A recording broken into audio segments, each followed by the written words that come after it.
Good morning. Welcome to the Point. This week we continue our look at candidates who have declared their run for the 3rd Congressional District. This morning, 2 of the Democrats who are seeking their party's nomination, beginning with Hillary Scholten. Let's start from the beginning. Tell me about your background and what you have done up to the point that you decided to run for Congress. Thank you. Yeah, so I'm a Michigander, a mom, and a civil rights attorney. I was born and raised here in West Michigan, earned a degree in social work, and then went on to become a public interest lawyer. After law school, I clerked in the Second Circuit in Manhattan, and then was accepted into the Attorney General Honors Program in Washington, D.C. And there I served for a number of years as an attorney under the Obama administration, working primarily on immigration issues. And then when Trump was elected and Sessions took over in the Justice Department, there were just significant changes made that I no longer felt that I could implement and uphold my oath to uphold the Constitution, and moved back home here to West Michigan, where I knew that a lot of families would be disproportionately impacted by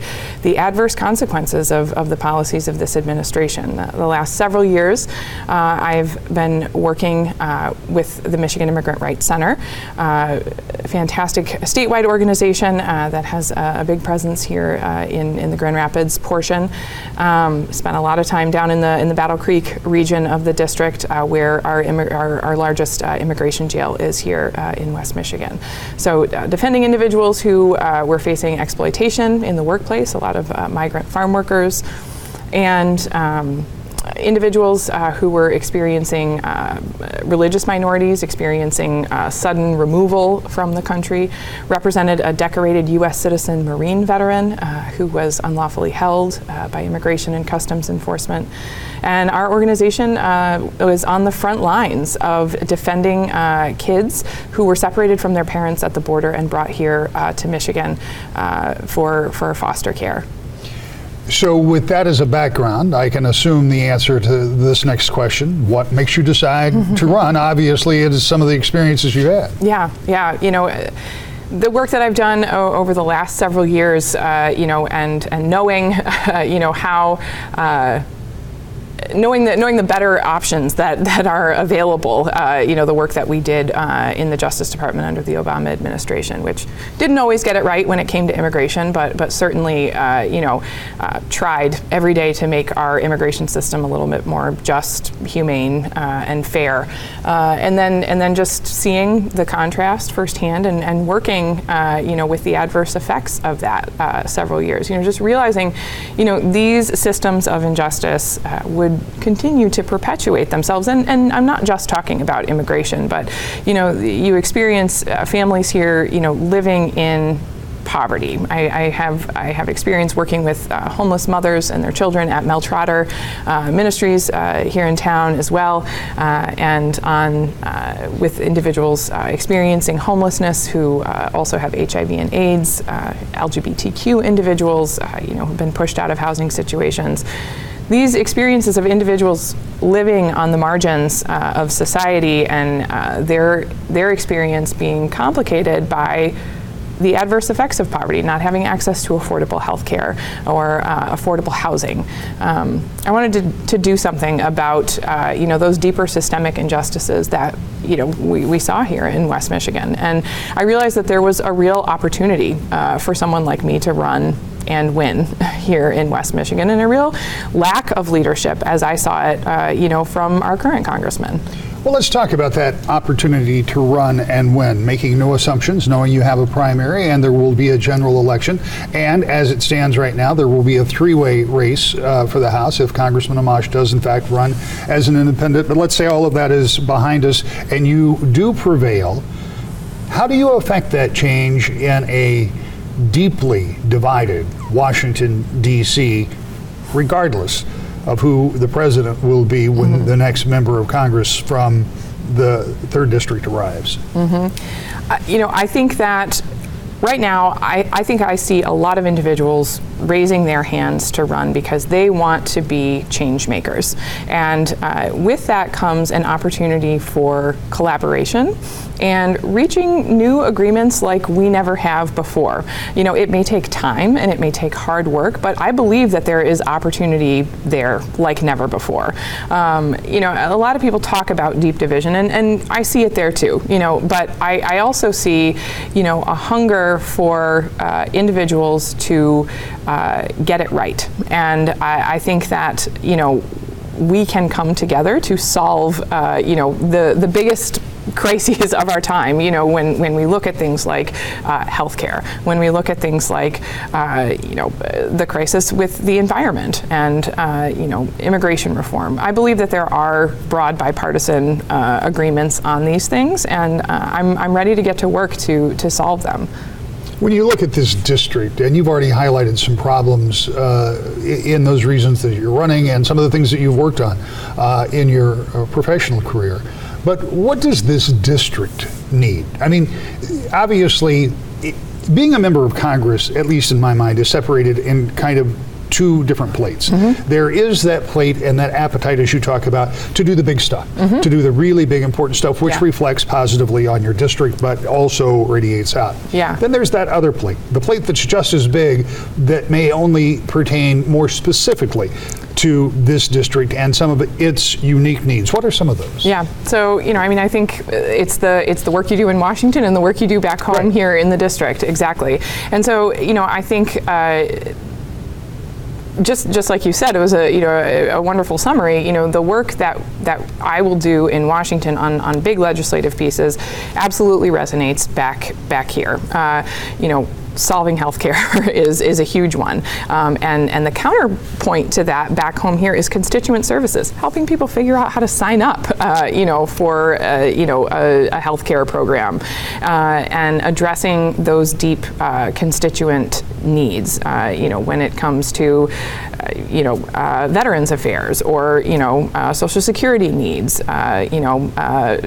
difficulty navigating the federal student loan program. You know, having an active and engaged constituent services program so that individuals can feel not so isolated or disenfranchised from the power in Washington, D.C. You know, really being a conduit of the people's voice back here in West Michigan to Washington, D.C. I think takes robust constituent services, and I want to be deeply connected with all members of the district and have open and accessible constituent services throughout. One of the things I've tried to touch on and haven't been able to because some of our conversations lead themselves and I don't always get there, but one of the things that Republicans are very critical of when they're not in power is the deficit. Democrats are very critical of the deficit when they're not in power. The fact is the deficit always grows. And as one of 435, you don't get to say, hey, stop it. But at some point, that reckoning is going to come when the interest on that debt becomes one of our major line items in the federal budget, and it affects, this generation and the next and the next and the next. So, as a member, just in general, I wouldn't ask you to solve that problem, but what are your thoughts on it? How can Congress address that, since Congress does, to a large degree, hold the purse strings? Absolutely, and I think, there's one area of agreement, I think that, again, both parties have, and different ways of solving it, of course, but I think, we no longer can say that the Republican Party is the party of fiscal responsibility. We've seen excessive spending under this administration in particular. I think one of the great ways to address the federal deficit is comprehensive immigration reform. We have seen a number of plans over several years that has, shown that comprehensive immigration reform could, cut in half, if not completely eliminate the federal deficit. It's been an issue that Republicans historically have led on for years because it has led to such incredible economic growth. That is, we know that when we have more pathways for individuals to come here to the United States, we create jobs, we grow the economy, and just purely the paperwork that it takes to address that immigration backlog is a major source of economic boom for the government. That's one aspect of it, but in terms of, this is an area where I think that I would differ from a lot of mainstream Democrats. I think that some of the more left-leaning social programs that I have, seen proposed by Democratic candidates, particularly as we see in the presidential debates right now, I'm not on board with some of those big government programs. I don't think that those programs would work for a district like the 3rd Congressional District. I'm not in favor of any program that is going to raise taxes on middle-class working families that I'm running to represent, who are already struggling to get by. When you run for Congress, one of the real upsides is you get to meet a lot of people. You usually get about 30 seconds to make your case. I call it the door knock question. It wraps up our interview. Give me your 30 seconds when you hit the door. I'm running to be a voice for all individuals in West Michigan. We are at a crossroads right now when it comes to saying who we are and what we stand for. And I am a voice for people who have been pushed out and who are tired of the status quo when it comes to politics as usual. And I will be a voice for all hardworking West Michigan individuals and families. When we come back, another Democrat who hopes to win his party's nomination. Next, To the Point. Welcome back to the Point. When Justin Amash declared his independence from the Republican Party, he opened the door for both Republicans and Democrats to try to capture the 3rd District seat. This morning, 2 of the 3 declared candidates for the Democratic nomination talk about why they are running. We continue now with Nick Colvin. Before we get to why you're running for Congress, tell me what you've done up until the point that you decided to run for Congress. Sure, Rick. So I'm happy to be here with you. And I've had incredible opportunities that brought me to this point. I grew up here in the small town of Ionia. I was raised there by a single mother. I went to a one-room schoolhouse 1st through 5th grade, graduated proudly from Ionia High School. And beyond that, I went to the University of Michigan, graduated from there in 2006. And began a tenure with the Obamas, first in the United States Senate on the Obama campaign in 2008, and then the White House in the West Wing as a member of the White House Counsel's Office for 2 years. After that, I attended Harvard Law School. I've been practicing law since then in public finance, where I focus on economic development projects that impact our communities and allow them to thrive. So I help build and finance schools, roads, that's really what this campaign is about for me. It's an opportunity to continue the service that I've done in each of those, at each step, and to provide the resources to a community that has provided me so much. I ask everybody this question, but I ask it with particular interest to you, and here, let me tell you why. All right. With that kind of a resume, with that kind of a background in Washington, you know the difference between working in the West Wing and being one of 435. Sure.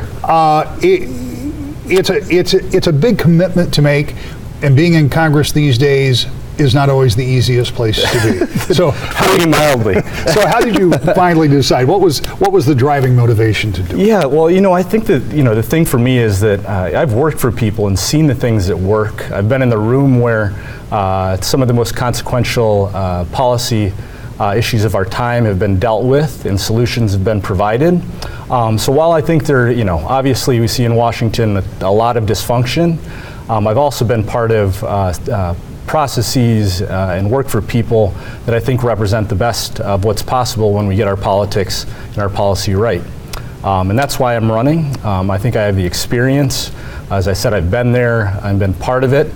And I want to bring those experiences in that sort of sense of working together with people, whether they be Democrats or Republicans, to find solutions and get things done. You anticipate my next question, the question I've tried to ask each candidate, and that is, how do you work with Republicans and Democrats? I mean, Sure. We know that there has always been, sometimes I believe, a healthy partisan conversation in Washington. It's nice to have an exchange of ideas. Yeah. What I see in Washington today does not appear to me to be healthy. I don't like to make judgments about things, but when I hear people using the kind of language and rhetoric to describe their fellow members that we hear in Washington today, that's something that is, I think, unusual and abnormal. Couldn't agree more. In that environment, how do you build consensus? Yeah, well, I come from a family of both Democrats and Republicans, so this is something that I learned at my the earliest ages, that you start with a respectful conversation.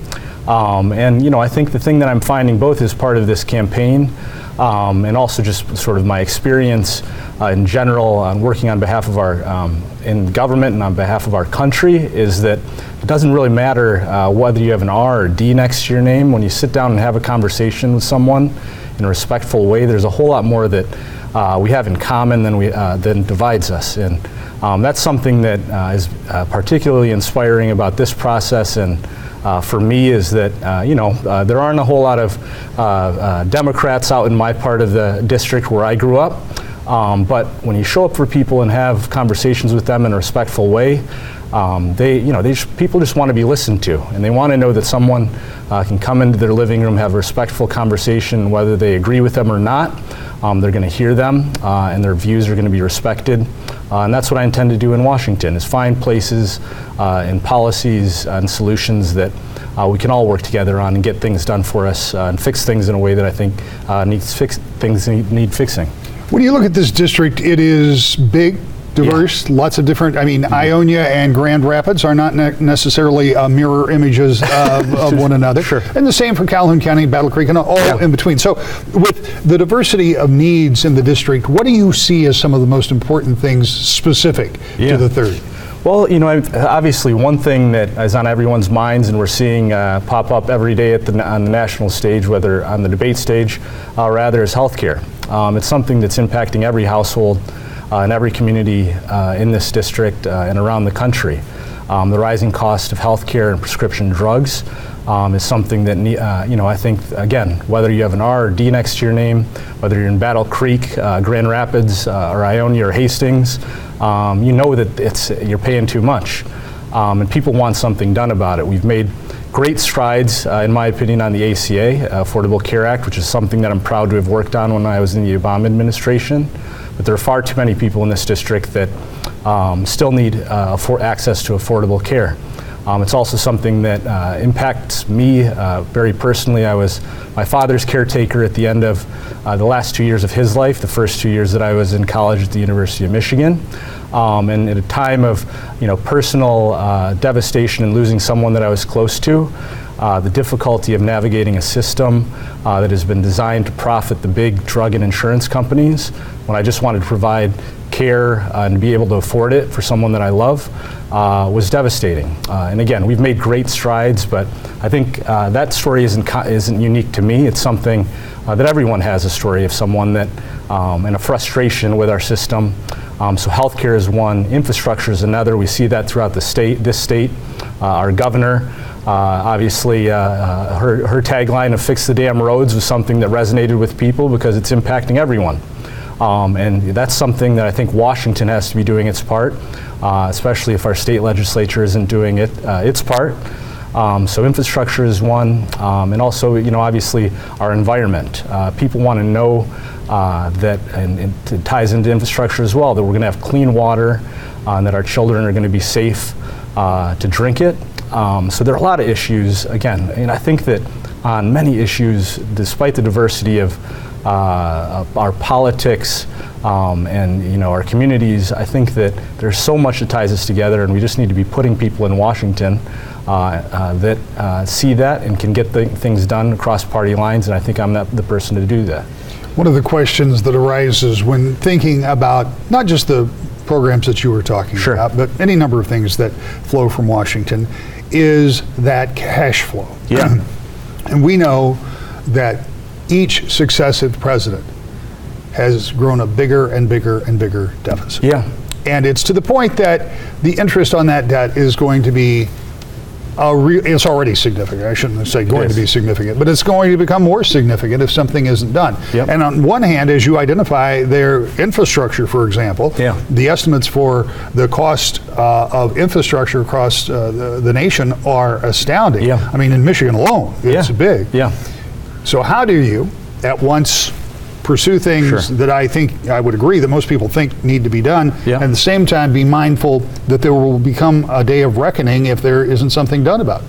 Yeah, well, I mean, I think that, you've sort of, you've outlined the problem is that, we're taking on often debt and programs that aren't necessarily generating a return on the investment. And I think we have to be responsible in the types of priorities that we're setting and taking on the obligations. Some of these things are just unavoidable. And we need to be prioritizing things and finding things in ways to fund them and provide a return on our investment. And I think all of the things that I've outlined are both essential to the well-being of our communities and a necessary component. And again, unavoidable in a way, and we have to find ways to fund them and pay them such that we're not just continuing to see this ballooning of our debt over time.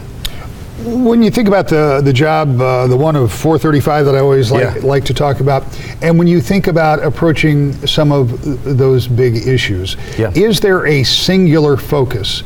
And I ask the question a little bit with trepidation because you don't have to have a singular focus, but generally speaking, a candidate will have issue one. The thing that you'd like to get done. Do you have that on your plate? Yeah, for me, again, it's healthcare. I mean, healthcare is huge. It's something that I think, again, we've made great strides on, but we still have a long way to go. It impacts everyone in this district and transcends politics and party. And as I said, it's something that's personal to me, given my experience with my father and many folks in and outside of my family. And another thing is jobs. I think I come from a family of auto workers that had long arcs on their trajectory and it paid a lot into their pensions. And unfortunately, when our economy took a hard hit, a lot of those folks were put out of work and left with not a lot of resources to retire with dignity in a way that I think that they deserve. And some of those folks are working, one or two shifts at Walmart just to make ends meet. And again, that's a story that isn't unique to me. I think that's a story that we all know someone in this community and in this district that has, worked hard for a very long time, and we haven't always provided them the resources and the support that they deserve, and that I think we should be providing them with.